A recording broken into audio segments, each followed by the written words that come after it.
saludar que entramos ahí con el audio un poco loco. Muy buenas tardes, buenas noches, buen fin de semana, buen viernes, buen sábado, buen domingo, dependiendo del día y la hora en donde usted nos esté escuchando.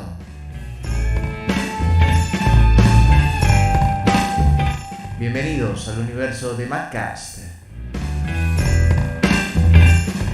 Bienvenidos a este espejismo.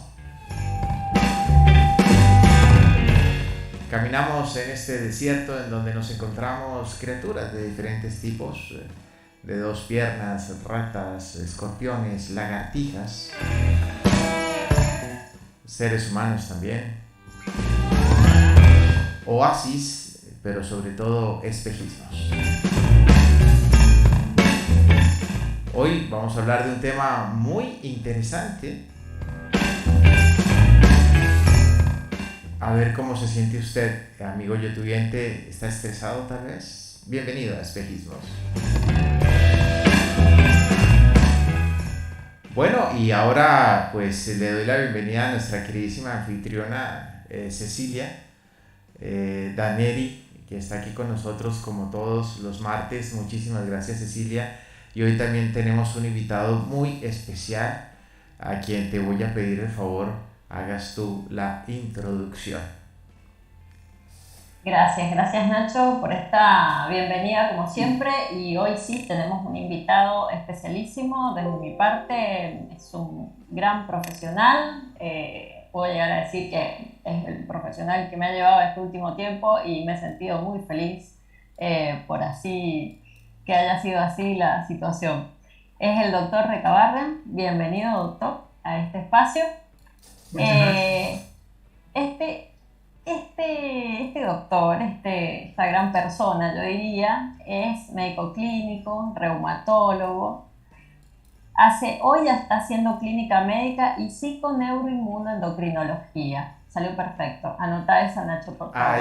Ahí está. Muy bien, 10 puntos, Cecilia. No, esto era el estrés del momento y lo sacamos adelante. Y se especializa hoy en manejo del estrés también. Un placer tenerlo aquí, doctor. Un placer. Vamos a escuchar, nos va a deleitar con todos sus conocimientos, con una partecita por lo menos, una partecita que nos va a venir súper bien. Y antes de darle la total palabra a este bello profesional que hoy tenemos aquí con nosotros, vamos a comenzar con el saludo inclusivo, por supuesto. Hola a todos, todas, todes. No, pero que nosotros ya, por favor, no, es hola a todos, todas y las demás personas. Todes. No, y eso todes no, tenemos que aquí que incluir, no, eso no doctor, va. este es un programa no inclusivo. No, es que eso nada tiene que ver con la inclusión, tiene que ver con maltratar el lenguaje. Eso no, en fin, bueno. Esto es terrible, pero bueno, ya lo vamos a convencer, ya quédense tranquilos a todas. No, es que yo no tengo ningún problema con el colectivo y todo el tema, está todo bien, pero con el no, es que, bueno, en fin, está. Todos somos seres humanos. Vamos a arrancar con nuestra lectura reflexiva, que acá tenemos de todo un poco, y le vamos a dejar así como un gran tema al doctor que hoy nos acompaña. Bueno, hartazgo de vivir en un mismo círculo vicioso. Un cambio de vida, de postura, de actitud, es lo que amerita, solo para no dejar de intentar. Un día es una nueva oportunidad, un reseteo de cómo tomar cada desafío, cada decisión, cada evento, que aunque parezca lineal a una decisión, no lo es. La realidad sí podría ser consecuencia de un evento anterior, pero no así lo que impacta en la percepción personal. ¿Qué dejaría? La intolerancia, la incomprensión, la impaciencia, la necesidad de empezar en un esquema que dice que debo pagar todas mis deudas, ser perfecta, ir a los controles médicos, ser la mejor. Debo, ser, hacer esto o aquello. Y en ese camino de debos me pierdo y me harto tratando de encajar en el molde instituido, un poco por el molde de otros, otro poco por el molde de la historia y otro poco por el presente. Me harto de tener que levantarme nuevamente a mí misma. ¿Y quién soy? Solo esto, un ser en un momento. Puedo interpretar, hacer o no, desamar o amar, pero solo en el ahora. Enfrento ideas y pensamientos que me abruman. En el proceso de alivianarme salen los pensamientos a encontrarse con el papel. Y ahí quedo yo, un ser en el ahora, en el presente. Eso no cansa, no satura, no. Se percibe el silencio, la nada o el todo, quién sabe. No se necesitan, al menos, de esas palabras que describen y ensordecen. Bueno, este escrito hace ya bastante tiempo que fue escrito y soy la autora de esta pequeña, Se nota. de estas pequeñas palabras. Hablo de círculo vicioso, ¿no es cierto? Y este círculo vicioso, ¿y qué tenemos que dejar ir? Yo siempre digo, tenemos que dejar ir el absurdo. La mugre en la que estamos inmiscuidos día a día, esos pensamientos que nos ensordecen, que no nos dejan ver. Lo peor es que esto es un hábito. ¿Y qué es un hábito? Es una actitud, es una acción repetida. ¿Y están malos todos los hábitos? No, la verdad que no. Viene re bien tener el hábito de ir caminando todos los días por el mismo lugar. Eso a uno le soluciona, le facilita la vida. Por lo menos uno no tiene que ponerse a pensar todos los días qué camino elegir. Ya sabe por qué camino va a ir y a uno eso lo alivia. Lo alivia ¿para qué? Para pensar en otra cosa, por ahí para poder resolver otro tipo de problemas. Entonces, si hablamos de hábitos, hablamos de estas cuestiones repetidas, ¿no es cierto? Estas ideas, estos pensamientos, a veces de estas acciones. Este escrito marca mucho el debo, el tengo que. Y aunque no parezca, esa es una bolsa que uno lleva y carga pesada. O sea, cuando hay peso en los hombros, la cosa no se pone liviana. Y ahí es donde empieza todo a jugar toda esta cuestión del estrés, de sentirnos mal, de cómo nos impacta en este cuerpo que nos toca. Entonces, ¿qué vamos a hacer con esos hábitos? ¿Se pueden cambiar los hábitos? Y ahí tenemos el gran dilema, porque un montón de personas dicen, pero yo soy así, no cambio. Mentira, ¿podemos cambiar? Podemos cambiar. ¿Qué necesitamos para cambiar? Y cada uno va a tener sus tiempos. Algunos necesitaremos mucho tiempo, poco tiempo, mediano tiempo. Y ese mucho, poco, mediano también depende de qué visión la tengamos, ¿no es cierto? Y no solo hace falta esto de tiempo para cambiar, porque en nuestro cerebro se van a generar otros canales de conexión nuevos. Por eso vamos a demorar en cambiar un hábito. Sino que depende de esa motivación que tengamos, que es la que nos va a posibilitar justamente generar este cambio y salir de ese círculo vicioso del que habla este escrito, ¿no es cierto? O sea, si nosotros nos queremos mover, queremos empezar a mirar con otros ojos, ese movernos, así como hay que mover las piernas, se puede también mover el cerebro del lugar. Y en este proceso, qué mejor encontrarnos con el doctor Recabarren en la vida. Uno caminando por accidente se encuentra con el doctor Recabarren y uno dice, qué bueno, me soluciona la vida. Así que, doctor, qué genial que está acá. Bienvenido, insisto, nuevamente. Y bueno, háblenos un poco qué es lo que son los hábitos, cómo nos ayudan, cómo no nos ayudan. Y hay mucho de neurológico en eso. Tal cual. Bueno, Cecilia, Nacho, una presentación muy linda, muchas gracias. Palabras me parece quizás demasiado lindas para mí, así que muchas gracias por la presentación. La otra cosa, el pensamiento que usted leyó recién, evidentemente, prácticamente está basado en los conflictos actuales nuestros, que son los mandatos que traemos arrastrados, que son las conductas derivadas de los programas y mandatos. Tenemos al lado la sociedad, la familia, para bien o para mal, y bueno, todas esas cosas tenemos que replantearlas porque son parte de lo que yo veo como médico, que producen a veces conflicto, y el conflicto produce estrés y el estrés lleva a enfermedades. Y dentro de esas cuestiones que usted decía recién, como es el hábito, existen los hábitos malos y los hábitos buenos, ¿no? A los hábitos buenos, si me mejoran la salud, le llamamos hábitos saludables. Y dentro de esos hábitos saludables, los clásicos es comer saludable, hacer una actividad física que me dé salud, que me mejore, digamos, el estado general mío, tener pensamientos saludables. ¿Y cómo se logra un hábito? Porque uno dice, sí, realmente es complejo, ¿no? Como usted dijo recién, hay gente que dice yo soy así y no cambio. Y los neurocientíficos actuales dicen que no somos así, no cambio, podemos cambiar, depende de mi voluntad, depende de mis ganas. Y dentro de eso tengo que tener un estímulo, y siempre el estímulo está en la proyección hacia el futuro de nosotros. O sea, ¿qué quiero yo para mí en el futuro? ¿Qué quiero para mi familia? ¿Qué quiero para mi trabajo, mis proyectos? Es importantísimo siempre proyectarse en el futuro. Ya lo decía un psiquiatra muy famoso, Víctor Frank, que justamente él hablaba de que la gente que se proyectaba al futuro es el que tenía menos depresión y menos suicidio. O sea, evidentemente la proyección hacia el futuro nuestro facilita las cosas. Y un hábito, yo siempre cuento un ejemplo, ¿no? El hábito está basado en las 3 R's. Y ahora yo le agregaría una que usted hizo mucho hincapié, que es la voluntad mía en que se produzca ese hábito, o sea, que se origine. O sea, mi voluntad, mi atención específica, o por lo menos mi deseo. Eso es fundamental. Pero las 3 R's básicas a nivel práctico son recordar, repetir y recompensa. Y dentro de la recompensa aparece la neurociencia. Recordar y repetir, ¿qué sería? Por ejemplo, yo les doy ejemplo de muchos pacientes míos que van y me dicen, doctor, no como fruta. Digo, mire, es importante comer fruta porque por ahí la fruta tiene vitaminas especiales que no la tienen otros alimentos, son alimentos frescos y tendría que comer fruta. Y digo, pero ¿cómo hago? Si toda mi vida me enseñaron a que de postre era algo dulce, pero no era fruta, sino que era un postre, una torta, queso y dulce, o sea, elementos a lo mejor que no eran fruta.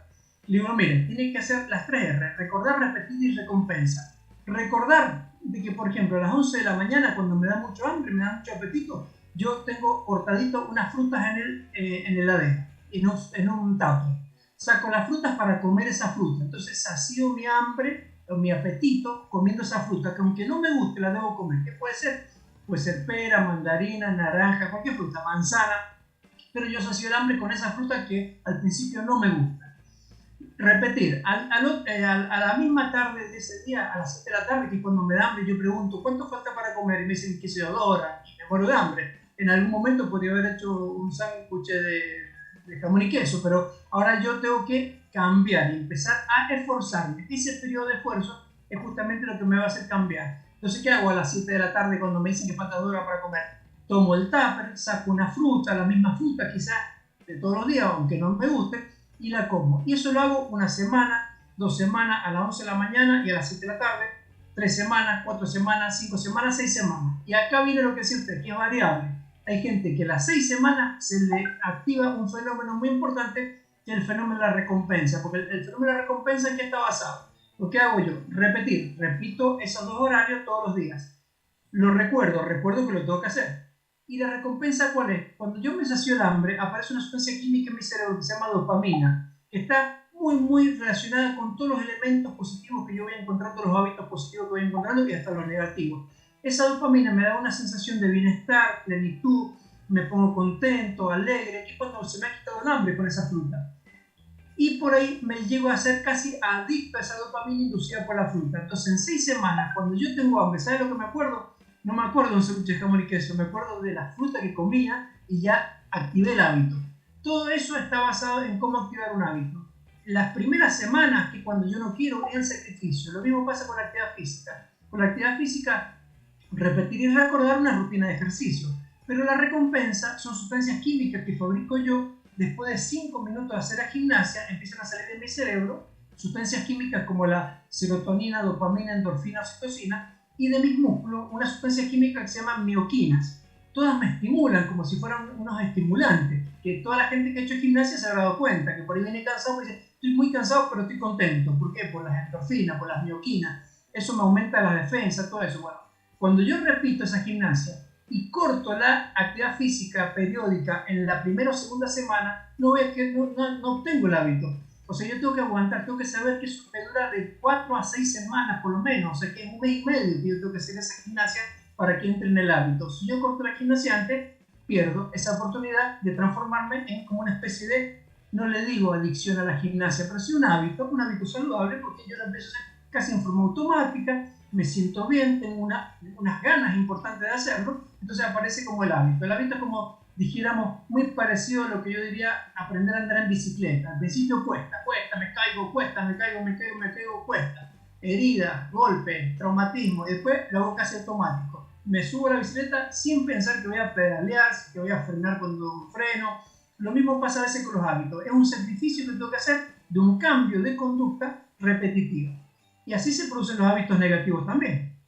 Por ejemplo, si yo voy al casino y pienso que me voy a volver rico, voy a pagar todas mis deudas con la plata que voy a tener, etc., y me sale un chorro de dopamina y me pongo contento pensando que me voy a hacer rico, evidentemente cuando ya llego al casino empiezo a pensar lo mismo, aunque pierda, pero me hago adicto a la dopamina inducida por la idea mía de que en el juego voy a ganar, y aparece la ludopatía. O sea, como verán, hay hábitos positivos y hábitos negativos. Yo tengo que ir eligiendo justamente sacarme encima los hábitos negativos y involucrarme con los hábitos positivos para mejorar mi salud, mi psique, etc. Eso en sí sería cómo se maneja un hábito saludable. Perfecto, perfecto. Doctor, por ejemplo, usted habla de la alimentación. Ahora le consulto. Porque hay diferentes artículos, ¿no es cierto? Entonces está esta asociación de que cuando uno come automáticamente se empieza a producir placer porque uno sacia esa hambre, ¿no es cierto? Acá usted está hablando de desasociar que sí o sí voy a sentir este placer con algo que no es saludable. Cuesta más dejar algunas cuestiones alimenticias como por ejemplo los hidratos de carbono y las grasas, cuestan más que otros hábitos que por ahí no se Sí, sí, cuesta más. Cuesta mucho más porque son muy sabrosos. Tal cual. Sí, mire, eso depende de cada persona, depende de mi cultura, depende de qué me enseñaron, qué programación tengo. O sea, que por ahí es muy difícil dar una fórmula, yo diría, matemática para la alimentación. Pero sí, a grandes rasgos, tenemos que ir a la parte antropológica de los seres humanos. La parte antropológica dice que nosotros somos los Homo sapiens sapiens actualmente, que hemos aparecido en el mundo hace 300.000 años aproximadamente, que derivamos de varios homos y que tenemos una mezcla de varios otros hombres o de otro tipo, como son los hombres de Neandertal, los denisovanos, pero en la actualidad somos todos, por eso se habla de una raza humana, hay una sola raza humana, y lo que hay de diferencia son las etnias, ¿no? O sea, ya no se habla de muchas razas, se habla de una sola raza y de varias etnias. ¿Por qué? ¿Qué es lo que es la etnia? La etnia depende de dónde vivían mis antepasados, qué comían, si había sol, no había sol, si había viento, no había viento. Entonces yo tengo los rasgos fisonómicos de la etnia a la cual es perteneciendo a mis antepasados, pero el origen es el mismo. O sea, todos nacimos de un mismo tronco familiar hace miles de años, millones de años, y de ahí hace 300.000 años nos conformamos en lo que somos ahora, Homo sapiens sapiens. Y durante casi 300.000 años comimos frutas, verduras, carnes y huevos, que es lo que íbamos encontrando por el camino mientras nuestra época era de, yo le diría que éramos cazadores recolectores, y entonces no nos quedamos en ningún lugar y íbamos cazando lo que íbamos encontrando. Pero hace 10.000, 12.000 años más o menos un grupo de humanos en diferentes partes del mundo comenzó a ser ganadero, agricultor sedentario. ¿Qué significa? Que se comenzaron a establecer ya fijos en un lugar, comenzaron a aparecer los sembradíos, trigo, avena, cebada, centeno, por ejemplo, apareció el maíz, apareció el arroz en diferentes partes del mundo, comenzaron a sacar leche de los animales que antes no lo hacían, o sea que apareció los lácteos, leche, queso y yogur que antes no existían, apareció también colocarle más sal a los alimentos que antes no le colocábamos sal, apareció que le colocamos más azúcar o comemos cosas más dulces que antes y antes no lo hacíamos. Entonces esos grupos nuevos de alimentos, donde está la sal y lo salado, el azúcar y los dulces, las harinas y las grasas, comenzaron a producir ciertos fenómenos, digamos, patológicos cuando nosotros exageramos. Por ejemplo, la sal, hipertensión, edemas, el azúcar, diabetes, los lácteos, hay gente que es intolerante a la lactosa, pero si no es intolerante a la lactosa, aumenta el colesterol triglicérido y por supuesto la obesidad, y cuando son exagerados, no digo la dosis habitual o que sea normal, y lo que serían los granos comenzaron a aparecer, por supuesto, gente intolerante a gluten, que apareció lo que es la celiaquía, ¿no? Que son gente que no ha mutado, que tiene genes de las épocas donde aparecieron los granos, hay poblaciones que lo adquirieron tardíamente, entonces no mutaron, entonces yo tengo arrastrado de esa época un gen de la celiaquía porque no me adapté al gluten que está en el trigo, avena, cebada, centeno. O sea, como verán, si yo soy celíaco y me saco el gluten, me transformo en una persona normal. Si soy intolerante a la lactosa y me saco la lactosa, me transformo en una persona normal. O sea que son cuestiones de intolerancia, no son enfermedades complejas como otras que son irreversibles y son complejas. No, porque hay gente que tiene esos padecimientos y son personas totalmente normales, deportistas, o sea que dentro de todo no hay problema. Y somos adictos a veces a ciertas fórmulas químicas derivadas de que me inducen la salida de sustancias químicas que me ponen más contento, los azúcares, las grasas, todos esos elementos me inducen. Entonces yo tengo que empezar a controlar eso. ¿Por qué? Porque estoy viendo de que cuando me paso de la raya con ciertos alimentos, como son sal y salado, azúcar y dulce, las harinas y grasas, y dentro de la grasa no digo grasa, aceite y manteca, y fritos, digo un montón de alimentos más que en nuestra sociedad tienen grasa. Tortitas, galletas, queso, leche, yogur, mayonesa, manteca, chicholines, chorizo, morcilla, frito, helado, chocolate, torta, alfajores, dulce de leche, margarina, masita, medialuna, molleja, chisito, cuadritos, soda de empanada, choripanes, panchito, hamburguesa, salchicha y fiambres. No, doctor, pero ya quedamos mal. Hay un montón de alimentos que tienen ciertos lípidos que por ahí si yo se me pasa de la raya, empiezo a tener problemas. O sea que me tengo que empezar a cuidar ya de eso. Bueno, todos esos elementos que los debo conocer depende de cada persona. Depende de dónde nací, dónde viví, cuál es mi etnia, más o menos. Entonces yo me voy como acomodando.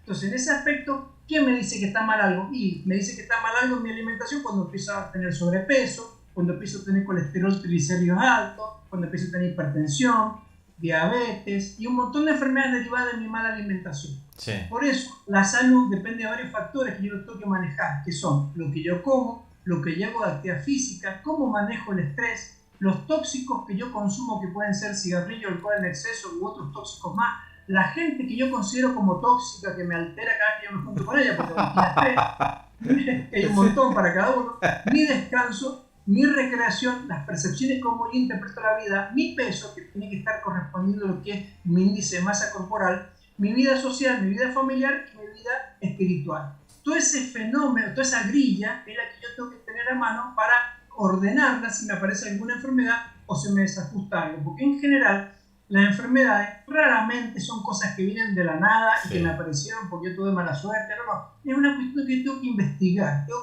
qué ha pasado con el equilibrio de esa grilla básica que yo les he comentado para ir ajustando. Y en el camino los médicos, ¿qué hacemos? Hasta que usted ajuste lo que se le ha desajustado, damos medicamentos y hacemos cirugía. Salvo en algunos casos que son enfermedades que están basadas en la genética y que son casi incontrolables. Por ejemplo, la diabetes de los chicos, la diabetes tipo 1, otras enfermedades que aparecen de niños, las enfermedades que se malignan en los niños, esas cosas por ahí son medias incontrolables, que son un grupito muy pequeño, pero la mayoría de las enfermedades de los adultos están derivadas de lo que se llama epigenética, no están derivadas de mis genes, están derivadas de lo que yo hago y de mi entorno. Por eso es muy importante que yo sepa eso, porque ya no depende que si mi papá, mi mamá, mi abuela y mi tía eran diabéticos, hipertensos, tenían cáncer, yo me lo voy a pescar a la misma edad. No, eso olvídense porque no funciona así. Lo que yo tengo que saber es que lo que me pasa a mi familia es la predisposición, y lo que me pesco yo es la misma enfermedad si me porto mal como se portaron ellos, entre comillas, me porto mal, si hago cosas que no debo hacer para la salud, ya sea el estrés, ya sea todo lo que hemos hablado para tener un equilibrio.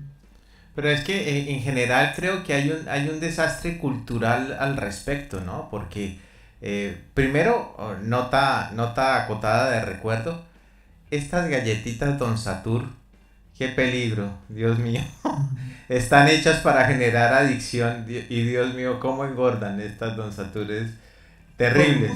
Ahí tenemos que nosotros tenemos que apuntar ahí, tenemos que deshabituarnos a lo malo y habituarnos a lo bueno. Claro. Y eso equivale a un sacrificio. Yo, como digo a la gente, es un pago. Ese pago no es de plata, es un pago de un sacrificio mío. Ese sacrificio tiene que estar basado en un estímulo. Yo tengo que tener como una especie de zanahoria delante mío para ver por qué voy a hacer ese cambio. Genial. El estímulo que yo siempre propongo es mirarme yo en el futuro. ¿Qué quiero para mi futuro? Claro. Estar paseando por el Parque General San Martín a los 90 años, sin bastón, sin medicamentos, viendo los pájaros como cantan, jugando con mis nietos, con mis hijos, o quiero que mi vida sea con una ACV, un infarto, un tumor, un cáncer, algo que me afecte antes y me vaya antes de esta vida. En vez del Parque General San Martín, vaya al Parque de Descanso.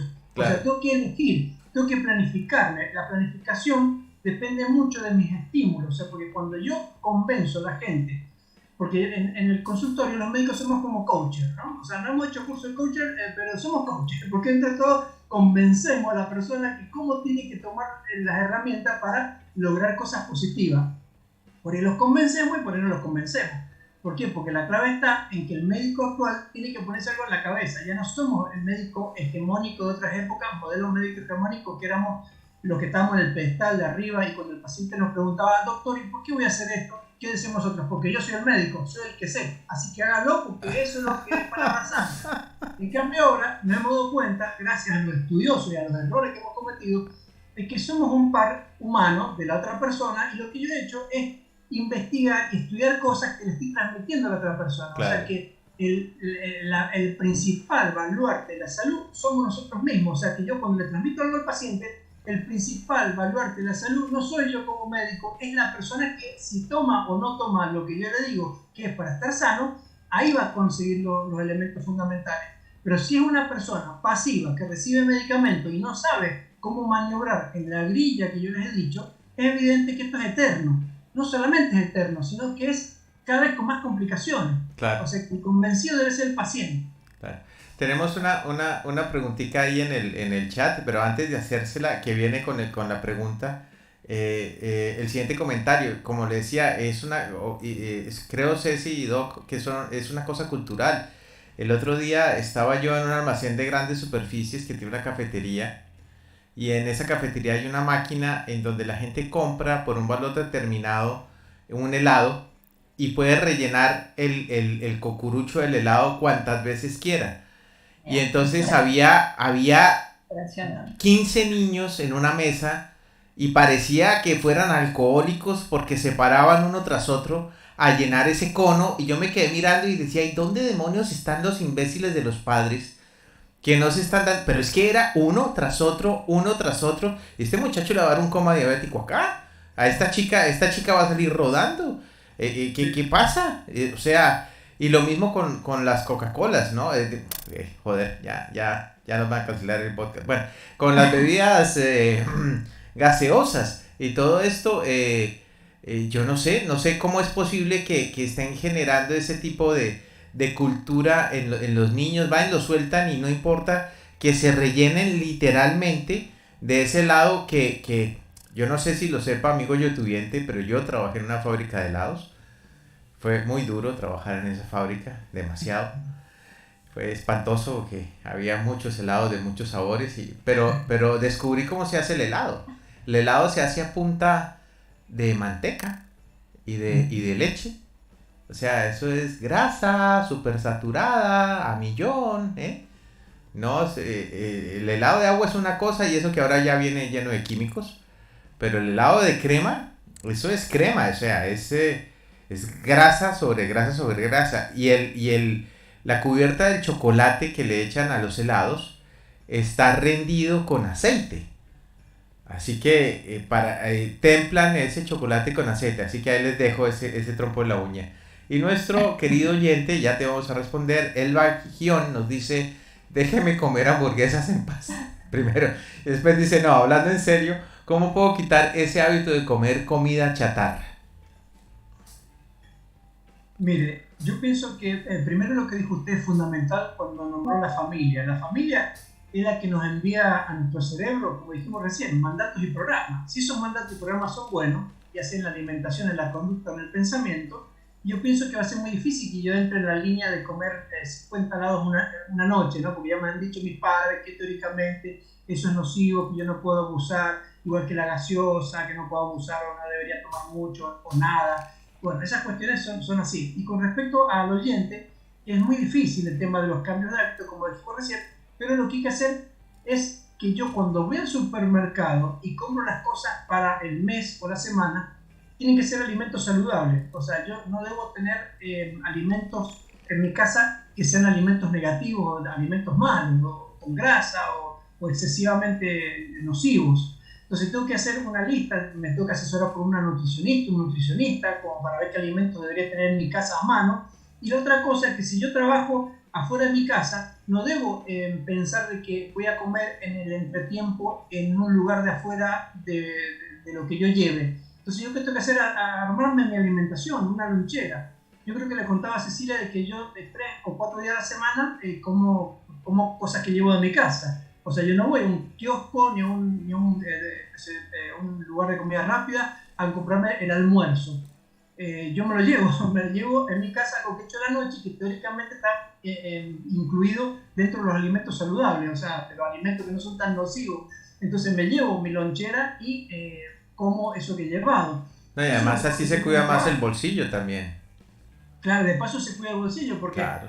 parte de la comida que hago yo a la noche, por ahí parte la divido, llevo un poco de otra cosa y así me voy como metiendo, digamos, en el régimen de una alimentación saludable, porque lo peor de todo es cuando uno tiene accesibilidad. Primero que compra cualquier cosa y la tiene en la casa. O sea, si yo compro queso cáscara colorada, que es riquísimo, Oh, compro un untable light, evidentemente que si yo tengo los dos no voy a comer el untable light. Hasta que no me baje el queso cáscara colorada no voy a comer el untable light. sí. Entonces, ¿qué tengo que hacer? No tener cáscara colorada en mi casa. Y el único queso que debe existir es el untable light o a lo sumo un cuartirolo para pegar una capita finita a la tostada de pan negro. Algo como Hay que ser radical. Hay que ser radical, claro que sí. Claro, hay que hacer cambios bien duros. Claro, Duros yo creo que un aliado fundamental en esto está fantástico, Doc, de verdad, Cecilia.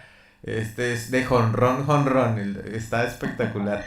Yo creo que un aliado que tenemos es el refrigerador, ¿no? Por ejemplo, yo el domingo suelo surtir de verduras, de cosas y hago la comida de toda la semana y congelo en porciones. claro. Y ya está. Entonces es igual de rápido que ir a comprar una comida rápida, ¿no? Es así. Y uno Y, tiene alimentos que uno elegir. y yo pasé, querida Elba, yo pasé por lo que tú pasas con la hamburguesa, pero aquí como estamos como los de AA, ¿no? Yo me declaro comedor de hamburguesa también, pero lo pude superar porque encontré en la berenjena y el aceite de oliva una opción fantástica. 2 rodajas gruesas de berenjenas sofreídas en un poquito de aceite de oliva, con un poquito de ajioli y un poquitito de sal, poquita, lado a lado, ¿no? Entre un pancito de centeno bien light, bien digerible, fresco, nada de químico, lechuga, tomate, y ahí tienes tu hamburguesa vegetariana. O también está el tahini, ¿no? O el falafel, que también reemplazan ese tipo de grasas saturadas, aunque aquí entre nos, eso sí hay que decirlo, jamás va a ser tan rico como una hamburguesa. Pero lo que decía el Doc ahorita, no, eso sí hay que ser sinceros, ¿no? Dice, ¡ay, qué delicia esta hamburguesa de falafel! No, sabe distinto, no es lo mismo, Claro, por supuesto. pero la recompensa es distinta, lo que decía el Doc, ¿no?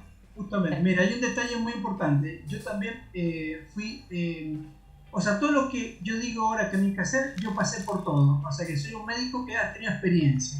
Pasé por la obesidad, pasé por la hipertensión, pasé por la diabetes del adulto, pasé por los dolores articulares derivados del sobrepeso, pasé por el tabaquismo, porque fui fumador. Por supuesto que fui adicto antes de ser médico, porque empecé a fumar de chico y bueno, cuando me recibí ya era fumador, pero todas esas cosas que fueron gravísimas para mi salud, que ahora estoy bastante bien porque he regulado todo, hasta incluso le voy a mostrar ahora una foto a los 50 años, mía, 48, 50 años. Pero ¿cómo, Doc? Si usted más de 30 no tiene. Upa, ahí está. Cambio radical. Sí, señor. No hablemos tanto radical. Ahí está. Bueno, ahora voy a cumplir 62 en marzo. No puede ser. No. Y me siento perfecto, o sea, me siento perfecto porque le descubrí la clave de la cosa. Básicamente, ya no soy hipertenso, no tomo nada para la presión, no tomo más nada para la diabetes, por supuesto, no me duelen las articulaciones cuando subo las escaleras y evidentemente tengo el peso, el índice de masa corporal que me corresponde a mi estatura, que sería la clave. ¿Para qué? Para no sobrecargar los órganos. Pero eso lo descubrí como médico a los 50 y tantos años, no sé si me entiende, que es muy difícil lo que le estoy hablando yo. Sí. Lo que pasa es que yo estoy ahora, como dice la gente, evangelizando, ¿no? Entonces, si me tratando de convencer a la gente que se pueden con cosas simples, pero que con objetivos claros, que quiero para mi futuro. Yo tengo que convencerlo, ¿por qué? Porque la clave está en esto, porque dentro de todo, las dolencias, los males, están basados no en que yo me tengo que poner cosas de afuera, sino que tengo que hacer un cambio en mi vida. Y el cambio en mi vida tiene los resultados. Aparte, yo no me operé tampoco, que también digo a la gente, véalo, porque si se opera y no tiene el chip cambiado de la cabeza, lo van a volver a operar, como le pasó a Diego Maradona. Lamentablemente Diego lo operaron 2 veces y falló las 2 veces, y así fue el deterioro que tuvo con su obesidad y todo eso, más otras cosas más. Por eso les digo a la gente, la clave está en el cerebro, en el chip, con el objetivo claro y qué quiero para el futuro. Ahí voy a hacer el cambio. Muy bien, muy bien. Tenemos otro mensaje, ¿lo leo yo o lo lees tú, Ceci? Sí, léelo. Antonio Salvallo nos dice, vivimos en países capitalistas, por ende, comemos comida chatarra. Si viviéramos en países pobres, la alimentación sería solamente cuestión de supervivencia. Bueno, vaya comentario. Claro, la industria de la comida, ese es un problema, Doc, sí. Sí, yo voy a hacer un comentario con respecto a eso.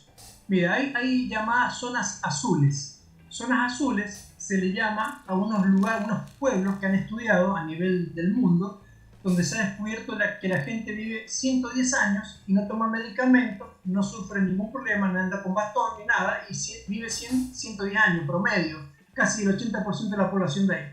Esas zonas azules más estudiadas, clásicas, son Okinawa, que es una isla de Japón, Icaria, que es una isla de Grecia, Cerdeña, que es una isla de Italia que está en el Pacífico, en Costa Rica, la península de Nicoya, en Costa Rica, en América Central, y un lugar de Estados Unidos, de California, que se llama Loma Linda. En esas poblaciones, que le llamaron zonas azules porque el primer estudio que se hizo fue justamente en Cerdeña, pero el investigador hizo como un circulito azul a esa población, y ahí en más ya empezaron a hacer circulitos azules a todas las poblaciones que se parecían. O sea, no tiene otro significado fuera del circulito con un marcador azul. Pero esas zonas azules son algo elemental donde la gente maneja lo que come, lo que hace actividad física, el manejo del estrés, los tóxicos, la gente tóxica, el peso, todos son delgados y todas esas cuestiones que hemos hablado recién.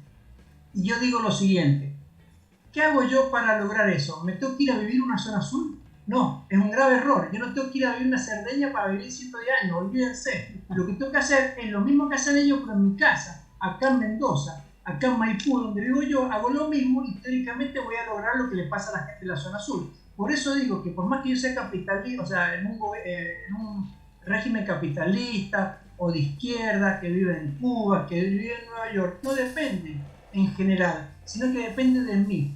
Lo que pasa es que como yo estoy robotizado en una sociedad que voy de las narices hacia donde me llevan, ahí entro en la línea de los errores, ya sea de izquierda o de derecha, ¿no? Pero les quiero decir de que lo que tengo que saber es que la clave está en mi cabeza y que yo puedo cambiar las cosas, viva donde viva, pero lo que tengo que saber es cómo funciona. Claro. Por eso una charla que di yo hace unos años en un grupo que tenemos que se llama EFESI, que es Equipo Federal de Salud Integral. La charla se llamaba Homo Sapiens Sapiens, Manual del Usuario. Claro. Como para que supiéramos cómo lo tenemos que manejar nosotros, los seres humanos.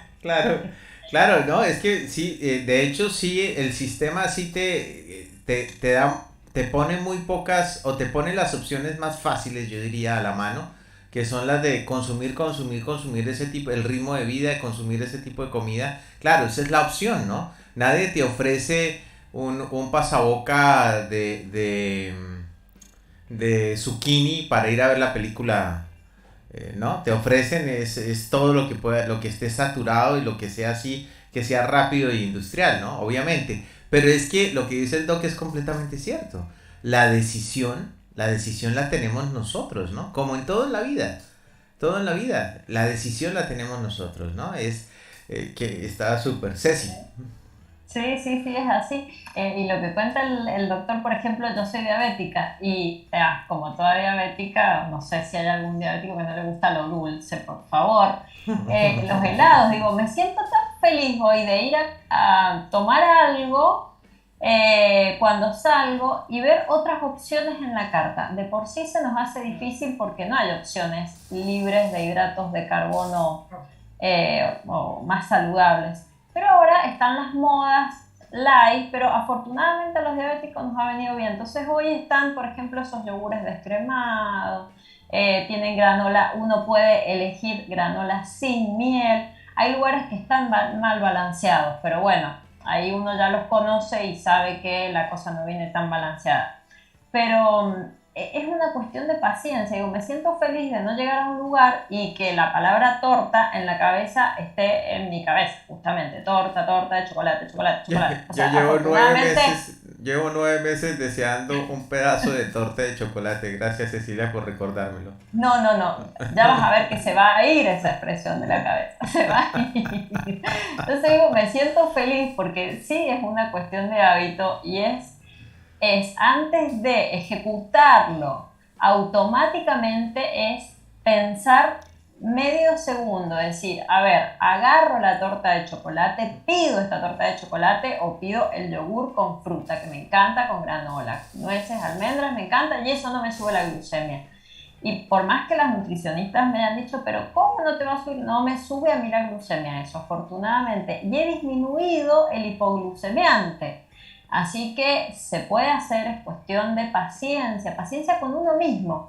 Y tampoco terminar en el extremo de no como nada que me guste. No, porque uno una vez por semana puede comer un helado, puede tomarse un helado, pero uno va a elegir, se come 1 kilo de helado o se come un helado pequeño. Y Sí, por claro. ese helado pequeño es una opción, es una vez por semana y no se va a morir con una Bajo control, exacto, sí, sí. Exacto, entonces uno va también saciando esa ansiedad y cada vez esas ganas de comer algo, ese rico que uno quiere, se va a saciar más. Y hasta que llegue un momento uno no va a preferir el zucchini, obviamente, que lo va a preferir decir, no tengo ganas, esto qué rico, el zapallo, me encanta el zapallito porque me siento bien después de comer el zapallito. Claro, sí. Así, eso con la actividad física que me ha pasado a mí de haber pasado por tantas cuestiones de actividad física y he terminado haciendo Qigong y Tai Chi.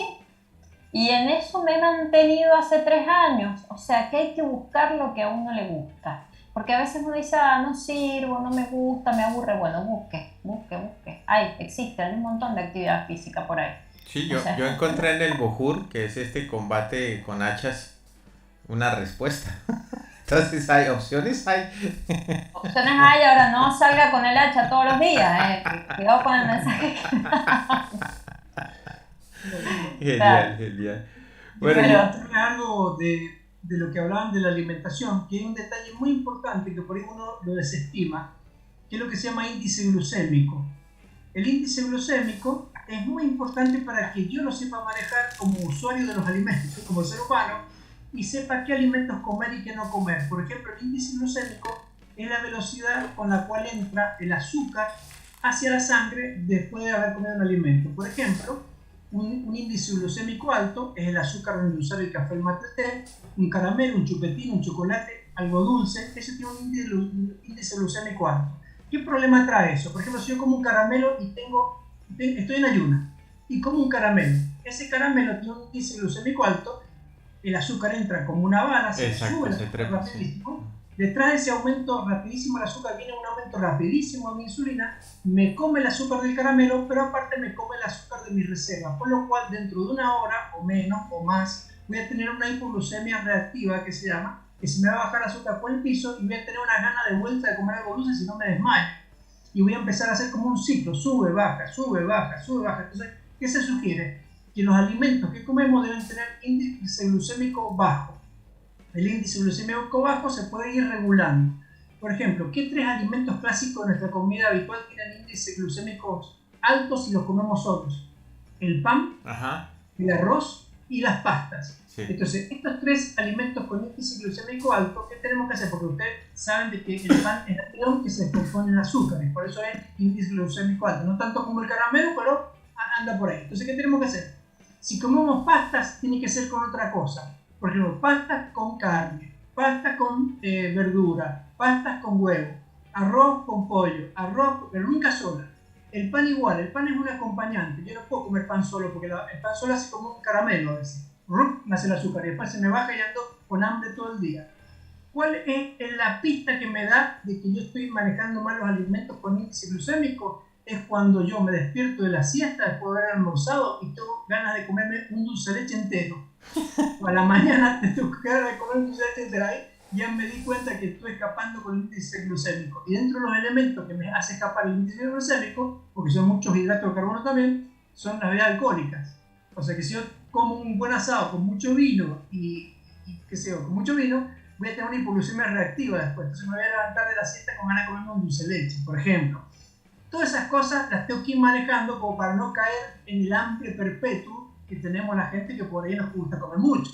Entonces tenemos que ir como manejando cosas que nos den como una glucemia estable varias horas, como para que yo no entre en hambre desesperado a cada rato. Sí, totalmente, totalmente. Uy, ¿cuánto? Hay algo importante, doctora, que en todo esto, un montón de preguntas, pero bueno, vamos a ir por una línea acá que nos está quedando. El tema del estrés. Van 2 preguntas. 1. Con respecto a nuestro cuerpo, ¿el estrés nos afecta? Y 2. ¿Cómo manejamos el estrés? Me encanta lo que usted habla de los tóxicos y justamente no del alcohol y de los azúcares. Justamente de los tóxicos que tienen patitas. No, pero hay unos no de los animales, tampoco. Hay unos tóxicos que somos chéveres. Yo soy un hombre tóxico de caverna que no voy con las modernidades, pero soy chévere, soy un tipo cool. Entonces no serás tan tóxico.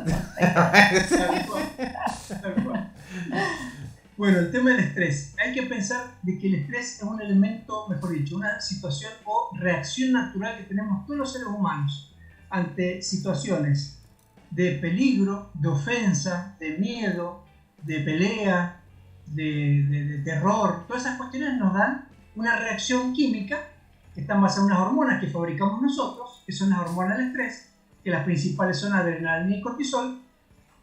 Por lo cual sacamos como conclusión que a veces el estrés es bueno y otras veces el estrés es malo. Por ejemplo, ¿qué estrés es bueno? Cuando me dijo Cecilia, lo voy a llamar el día martes que viene a las 21:30 para que dé una charla por radio, entonces yo sentí una sensación de estrés, me subieron las hormonas, pero inmediatamente busqué los materiales que ella me había dicho que íbamos a estar charlando a nivel general y apenas encontré los materiales, esas hormonas que me sirvieron de combustible para buscar los materiales, se me quitó y me sentí satisfecho. Ese estrés, que es el que yo puedo superar, el que me da combustible para avanzar en la vida, el que hace que yo haga las cosas, se llama estrés bueno, eustrés. Pero ese mismo combustible, cuando se me pase la raya, me empiezan a originar problemas orgánicos y psicológicos. Ese estrés malo, cuando se me desborda, esas sustancias químicas que no las puedo controlar, cuando me enojo con alguien y yo soy enroscado con que por qué no le dije, por qué no le pegué, por qué no lo denuncié, etcétera, etcétera, y sigo enroscado a veces horas y horas y semanas, esas sustancias químicas son las mismas. Lo que pasa es que ahora me empiezan a intoxicar porque yo no las puedo frenar, no las uso para nada, para todo me quedo quieto, cruzado de brazos, pensando en cosas malas, y eso es el estrés. La reacción de estrés es algo que tenemos nosotros desde hace millones de años. Y el Homo sapiens sapiens, que como dijimos, aparecimos cerca de hace 300.000 años, ¿cuál era el estrés de la época de las cavernas? Que yo iba caminando por la sabana en ese momento, o por la selva, y me aparecía un tigre para comerme. Cuando me aparecía el tigre para comerme, yo no quería morirme, tenía como un instinto de supervivencia como el de ahora, muy importante. Me aparecían las hormonas del estrés, eran fabricadas por mí, de unas glándulas que tengo arriba de los riñones que se llaman glándulas suprarrenales, inducidas por unas glándulas que aparecen en el cerebro, en diferentes lugares, y hacen de que esas hormonas que me salen, que son adrenalina y cortisol, me sirvan como combustible para salir corriendo o agarrarme las piñas con el tigre.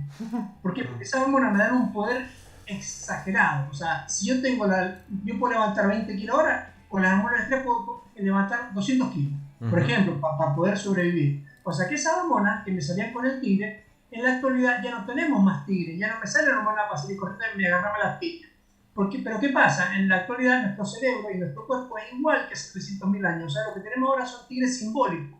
Los tigres simbólicos son mi jefe que me reta, mi familia que se enoja conmigo, mi hijo que no me hace caso, el vecino que se pelea conmigo porque le estacioné mal el auto, el hombre de la calle que me insulta porque me la atravesé.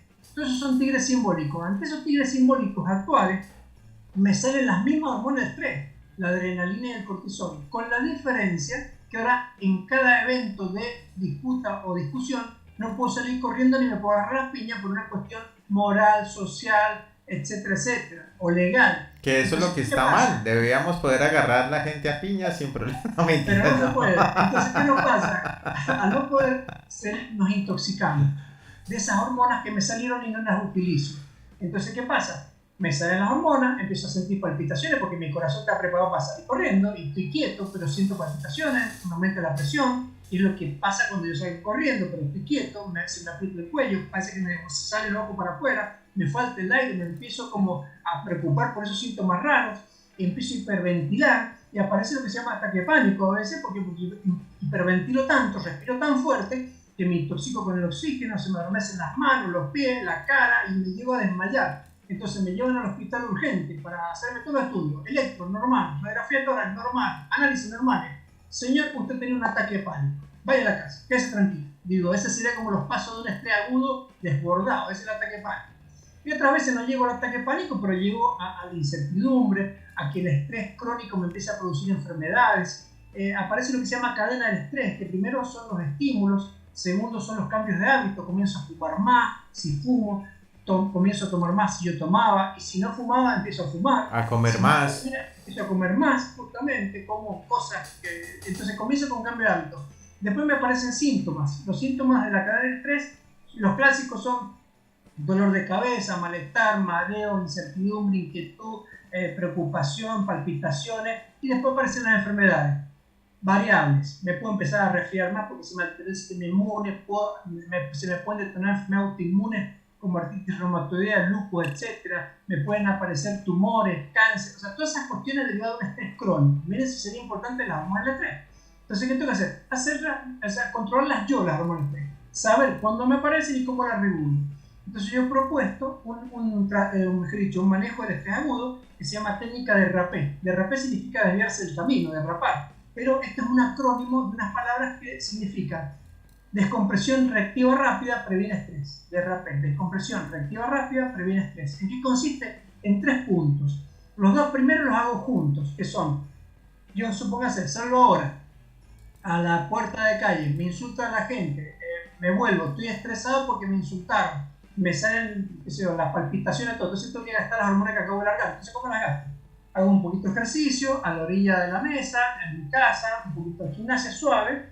La gimnasia tiene que ser suave, tipo Tai Chi Chuan, no una gimnasia brusca, lo loco, largando piñas al aire, no.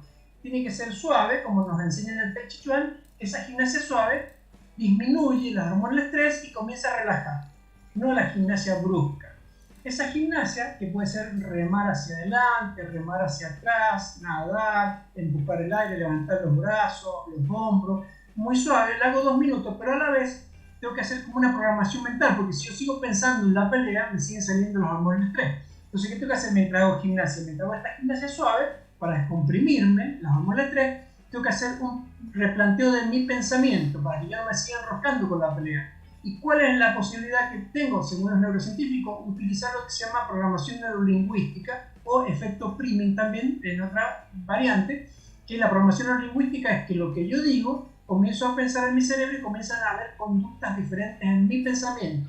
Entonces, en eso utilizo lo que se llama efecto priming. Efecto priming o efecto primado es que todas las palabras tienen como un significado primordial que pueden ser positivas o negativas. Por ejemplo, si yo digo, yo soy Alberto, soy sano, soy fuerte, soy inteligente, ese efecto hace que a nivel del sistema nervioso central aparezcan sustancias químicas positivas como son dopamina, endorfinas que me hacen sentir bien, oxitocina, serotonina. Pero si yo digo, soy Alberto, soy inútil, soy tonto, me salen las hormonas del estrés. Entonces yo, utilizando el efecto primado positivo, mientras hago esa gimnasia durante 2 minutos, aunque sea, voy diciendo, yo soy Alberto, soy sano, soy fuerte, soy inteligente. Ustedes no digan soy Alberto, por supuesto. Está sencillo que se sigue. Si no me van a hacer sentir bien a mí. Entonces hago la gimnasia, digo yo soy Alberto, soy sano, soy fuerte, soy inteligente durante 2 minutos. Y el tercer paso, que después de esos 2 minutos, no con reloj, sino más o menos, termino esa gimnasia más esa verbalización, la termino cerrando los ojos, sentándome y respirando con el abdomen, con la panza. Respiro con el abdomen. ¿Por qué? Porque se ha visto que al respirar con el abdomen tironeo las tripas o las vísceras y se produce un reflejo que se llama reflejo parasimpático o reflejo vagal, que hace de que salgan sustancias químicas que contrarrestan las hormonas del estrés. O sea que el tercer paso es muy parecido al inicio de una meditación, que a mí ha visto cuando me enseñan a meditar y se respire con el abdomen, entre y saque el aire por la nariz, respire con el abdomen. Bueno, esa es parte. O sea, esta sería como una meditación de 1 minuto, cortita, que el doctor López Rossetti le llama meditación sublingual, que son esos remedios que entran rapidísimo a la sangre. Bueno, esto sería como una meditación muy corta, porque las meditaciones clásicas mínimas son de 10 minutos y de ahí en más, pero bueno, dentro de todo esta sería 1 minuto respirando con el abdomen para bajar las hormonas del estrés. O sea que este método o técnica de rappel consiste en 3 cosas. Consiste ejercicio suave, soy Alberto, soy sano, soy fuerte, soy inteligente, que son efectos bien positivos, y termino respirando con el abdomen y cerrando los ojos pensando solamente en eso, tipo técnica mindfulness pero cortita. Eso lo tengo que hacer cada vez que tenga un desequilibrio, una bronca, una pelea, algo. ¿Por qué? Porque ahí sí controlo mis hormonas del estrés y ya empiezo a evitar de que esas hormonas pasen a ser intoxicantes para mi cuerpo y para mi psique. Entonces se ha visto que la gente que hace eso y tiene crisis de pánico, cuando ya siente que le viene la palpitación, empieza a hacer el ejercicio, empieza a hacer la verbalización y empieza a respirar con el abdomen y bloquea la aparición del fenómeno feo de la crisis de pánico, que es el adormecimiento de la mano, el adormecimiento de los brazos, el desmayo, todas esas cosas lo bloquea. Por eso es muy importante, y esta técnica que la presenté yo en el Congreso Argentino de Manejo del Ejercicio en Córdoba ahora, es una técnica que está en estudio, la están viendo muchos estudiosos del tema para ver si avanza, y bueno, yo la he probado hace 2 años que la vengo probando y en mi paciente ha sido efectiva. Eso es lo que transmití yo en el Congreso. Vamos a ver cómo sigue todo. Sí, sí, es genial, ¿eh? Yo lo he probado, yo lo he hecho un montón. Si es por caminata, se va el asunto, uno empieza a caminar, empieza a moverse y bueno, y se va yendo. Es increíble el efecto que tiene. Uno después ya está, se olvidó.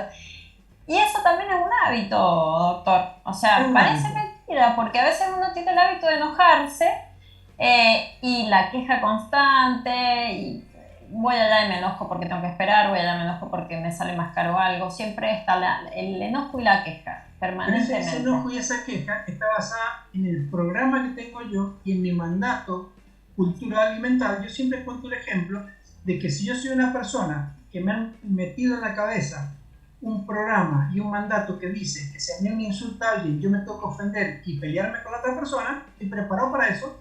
Entonces yo estoy atendiendo, salgo a que pasen otro paciente y me dice alguien, médico estúpido, tonto, que cómo se demora para ver los pacientes. Entonces yo me ofendo y me salen las hormonas de estrés y yo tengo que entrar a mi consultorio y hacer la técnica de rappel porque si no me intoxico con hormonas de estrés. Ese sería un caso.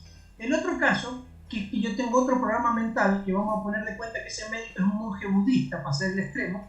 Ese monje budista cuando sale y le dice, médico tonto, estúpido, que por qué se demora tanto para atender a los pacientes, ese monje budista dice, ¿qué le pasará a esta persona que está insultando a los demás? Y a ese monje budista no se le sube ni 1 miligramo el hormona de estrés. ¿Por qué? Porque tiene otra interpretación de la vida, porque tiene otros programas y otros mandatos mentales. Entonces, ¿qué digo yo?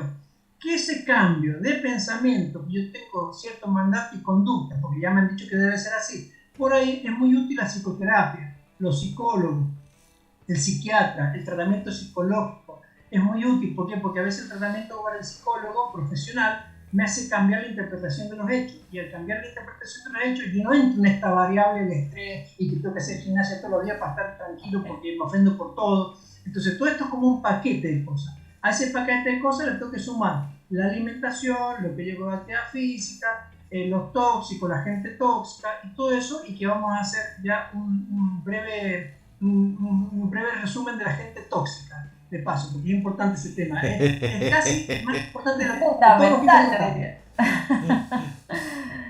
Sí, es fundamental hablar de eso. Porque yo me doy cuenta que el tema gente tóxica es importante, porque yo cuando estoy en el consultorio y viene una pareja, viene la mamá con la hija, el papá con el hijo, 2 personas de una misma familia, de una misma casa, cuando yo empiezo a decir, mire, para la salud hay que tener en cuenta lo que como, lo que hago actividad física, cómo manejo el estrés, los tóxicos, la gente tóxica. Cuando digo gente tóxica, se miran entre ellos así.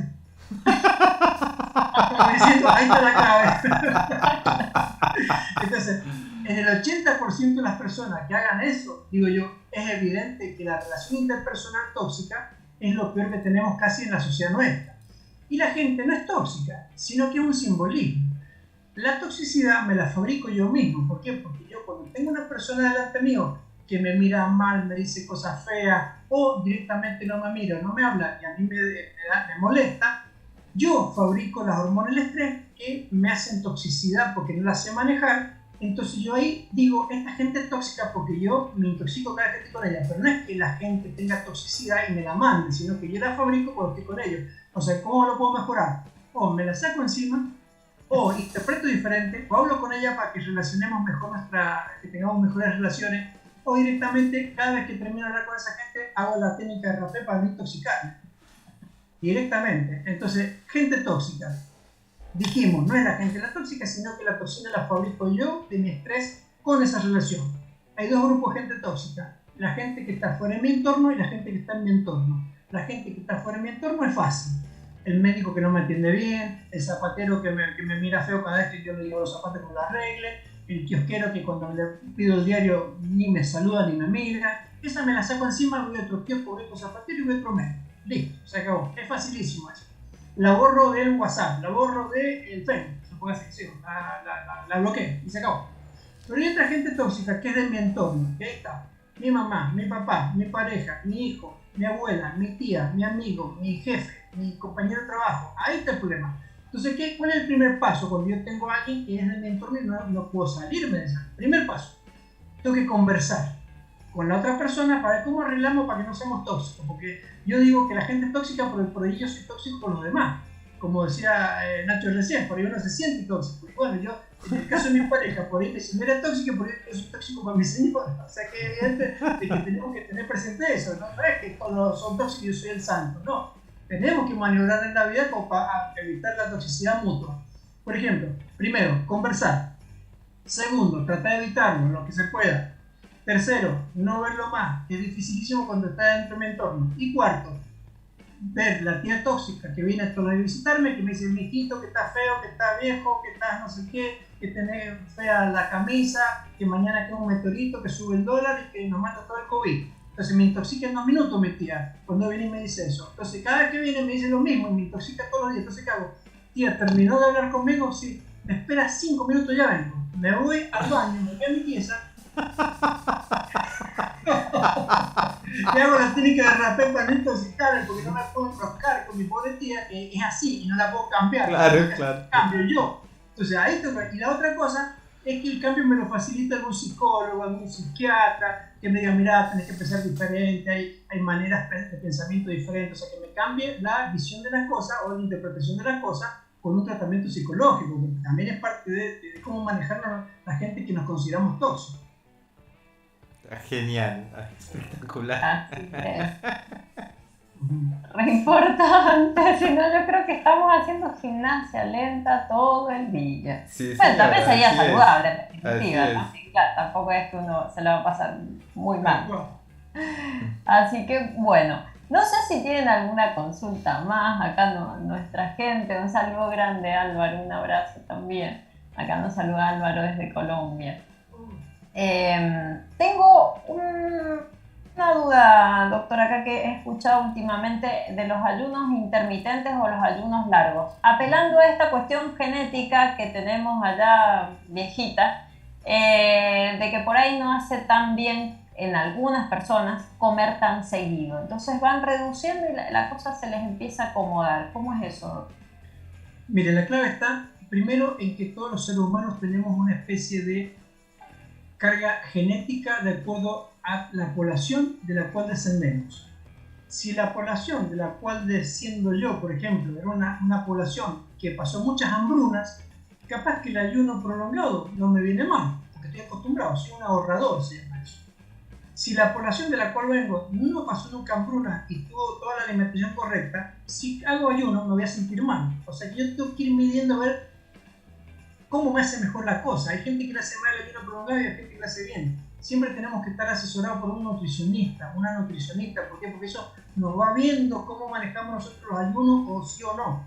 Por ejemplo, hay un estudio muy interesante con respecto a lo que digo yo de los ahorradores que se dio en la Segunda Guerra Mundial. En la Segunda Guerra Mundial, cuando Alemania invade Holanda, el rey de Holanda, desde el extranjero, le pide a todos los holandeses de que eliminen todos los sembradíos y alimentos para las tropas alemanas, para que los alemanes no coman nada cuando ingresen las tropas. Pero ¿qué pasó? Cuando ingresan las tropas alemanas, en ese momento le sacan los alimentos que tenían en las casas cada uno de los pobladores de Holanda, por lo cual hubo una hambruna muy grande en la gente de Holanda. Incluso se detectaron en esa población de Holanda que padeció hambre durante muchos meses, habían mujeres embarazadas. Entonces se vio, con un estudio que hicieron posteriormente, que mujeres embarazadas que habían pasado la hambruna de esa época de la guerra, tuvieron hijos. Y esos hijos nacieron ahorradores. ¿Qué significa? Ellos toleraban muy bien el ayuno, pero como tenían ahora, después de la posguerra, mucha facilidad de comer, comían de más y entraban rápidamente en obesidad, hipertensión y diabetes. Que es lo mismo que le pasó a muchas poblaciones de mexicanos que eran ahorradores porque habían pasado hambrunas grandes en algunos sectores de México, pasaron a Estados Unidos, tuvieron un poder adquisitivo mayor y entraron a comer de todo de golpe, y como eran ahorradores genéticamente, empezaron a engordar fácil, diabetes y hipertensión. Bueno, yo tengo que detectar cómo es mi metabolismo para no cometer el mismo error, porque ya está estudiado eso. Hay gente que es ahorradora, por eso yo cuando le digo a la gente, mire, no baje de Google una fórmula de dieta especial para todo el mundo, no existe eso. Yo tengo que ver cada persona, cómo manejo los ayunos, cómo manejo los alimentos, cómo manejo el gluten, cómo manejo los lácteos, cómo manejo todo, para ir directo a lo que me corresponde a mí. Para eso están los profesionales, los nutricionistas. Evidentemente ahí me guían como para ver qué me corresponde a cada uno. No es una cuestión fórmula matemática para todos. Así que en ese aspecto los ayunos tienen que ser muy bien evaluados por alguien que sepa, y depende de cada persona. Si el vecino hace ayuno y anda bien, yo capaz que no me salga lo mismo, tendré que no hacer ayuno y comer varias veces al día, por ejemplo. Bien, perfecto, doctor. Hay otro gran tema, pero esto ya lo vamos a dejar pendiente, lo charlamos y si podemos generar otro encuentro, porque me parece muy interesante el tema de la alimentación y las enfermedades reumáticas y cómo afecta sustancialmente, y lo he vivido conmigo misma, y la verdad que es importantísimo el tema, y es de los hábitos saludables sobre todo, o sea, estar medicada a no estar medicada y llevar una vida normal. De pasar de una situación donde la misma médica de cabecera me dijera hacerte un certificado de discapacidad, a pasar a tener una vida totalmente normal, o sea, la verdad que es un antes y un después, como la foto que usted mostró y su estado. Así que me parece muy interesante, por ahí ya lo vemos, el tiempo siempre nos apura. Doctor, ¿cuál es, Nacho? No sé si tienes alguna pregunta. A ver. No, yo tengo propuestas ahora offline. Seguramente ahora off the record les diré, porque ha sido fantástico, me encanta. Yo me imagino que imagínate, Ceci, con el doc tratando algún tema de esos bien médico, en fin, dejémoslo ahí. No, ha estado genial.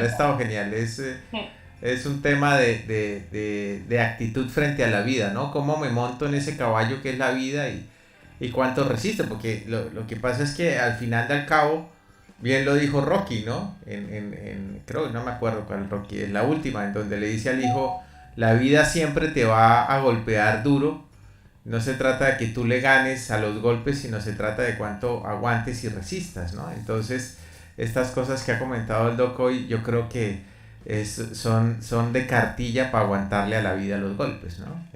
Totalmente. Esta técnica propia, es genial la técnica de rapé que ha ingeniado. Está muy bueno. Ya lo hubiera conocido, me hubiera evitado varios problemas. Ahora ya me los voy a evitar. Está muy bien. Doctor, ¿con qué se quiere despedir? ¿Qué quiere decir? Bueno, yo pienso que quizás el mensaje sea un mensaje de esperanza, ¿no? Que antes la medicina nos decía de que si yo era obeso, hipertenso y diabético era para toda la vida. Estoy hablando de la gente que tiene diabetes tipo 2 y la gente que por ahí no se ha insulinizado, no los problemas por ahí que son diabetes que son irreversibles por la pancreatitis, irreversibles por los cuadros, digamos, de inmunidad en los chicos, en la gente joven, sino los casos que son reversibles, que son un 80%. Yo doy la esperanza de que haciendo cambios que son básicos, elementales, que son gratuitos, porque todo lo que he dicho yo de la medicina es gratis. O sea, no he dicho que se compre un aparato especial, no he dicho que se compre un medicamento especial, y tampoco he dicho que vayan a un instituto que le van a cobrar miles de pesos para estar sano. Todo eso son cuestiones que son inventos que tenemos que sacarnos de la cabeza. La otra cosa es que hay medicamentos, mientras yo voy logrando el equilibrio, lo que tengo que ir haciendo es tomar medicamentos, ¿cierto? Porque, por ejemplo, si yo soy obeso, consumo alimentos que no debo consumir y tomo bebidas alcohólicas por ahí todos los días, voy a ser hipertenso. Hasta que yo no cambie esos elementos para no ser hipertenso, tengo que tomar medicamentos. O sea, yo no puedo dejar del día a la noche los medicamentos. O sea, los medicamentos son útiles para cuando se me desajustó algo. O sea que, ¿cuál es el mensaje? Es de que haciendo cambios y dependiendo de mí, puedo mejorar mi bienestar y puedo mejorar quizás la proyección en el futuro mía desde el punto de vista de salud psicofísica y manejarme a diario con herramientas que son simples pero que son muy útiles para que yo tolere lo que es a veces las batallas de la vida, porque la vida es como una batalla y yo tengo que ir preparado para lo que sea, pero no cualquier cosa me va a romper los esquemas y voy a terminar enfermo con alguna cuestión de estrés, enfermedades derivadas de las situaciones de la vida, sino que yo tengo que estar preparado para todo, para evitar eso. Así que esa es la esperanza que yo quiero dar, de que hay muchas herramientas que estoy dando vueltas, que las puedo utilizar para que mi vida no sea un agobio psicofísico y que puedo mejorar el estado general lo mejor que se pueda para sentir lo que uno busca, que es el bienestar. La felicidad cada uno la encontrará, pero el bienestar es lo que sugerimos a los médicos para que uno la logre, y por ahí la felicidad en cada persona va a ser más fácil. Muy bien, doctor. Muchas gracias. Muchas gracias. Gracias a usted. Yo la verdad que creo que primero autocuestionarse, autoevaluarse, aprender en esa autoevaluación, aprender y empezar a hacer. Si es necesario cortar con las relaciones tóxicas, empiecen a cortar. Esto lo quería decir, porque hay veces que hay que cortar y hay que cortar. Siempre a veces hablamos de violencia, y bueno, en las situaciones de violencia hay que cortarlas. Es posible alejarse, es posible generar un cambio. Así que básicamente eso, autoconocimiento y la propuesta de cambio. Y sí, yo creo que todo es posible en la medida que se quiera y que se ponga esa voluntad, que si uno no quiere, no hay posibilidad de cambio. Me parece que todo el cambio empieza desde uno mismo. Nacho se fue, nos dejó, nos abandonó. ¿Estamos por ahí, Nacho? Sí, aquí estoy. Estaba diciendo que ha sido completamente genial y que creo que es uno de los espejismos que podríamos decir con cara de oasis, ¿no? Está la verdad fantástico lo que dijo el doctor, que la vida es una batalla. Exactamente eso es. La vida no es un juego, la vida no es una tragedia, es una batalla, ¿no? Y contiene todo lo que tiene una batalla: esfuerzo, dolor, victoria, ¿no? Y derrota también. Tiene todo lo que tiene, y hay que saber vivirla, hay que saberse montar en ese caballo. Así que ha sido perfecto. Muchísimas gracias, Doc. Muchísimas gracias, Ceci, por este espejismo. Y a nuestros amigos youtubientes que nos permitieron acompañarlos en sus bolsillos, en sus casas, pues agradecerles mucho su compañía y decirles que la próxima semana nuevamente caminaremos en este desierto, en donde nos encontraremos criaturas y bestias y también seres humanos, y por supuesto más espejismos. Hasta la próxima semana, que estén muy bien. Bye bye.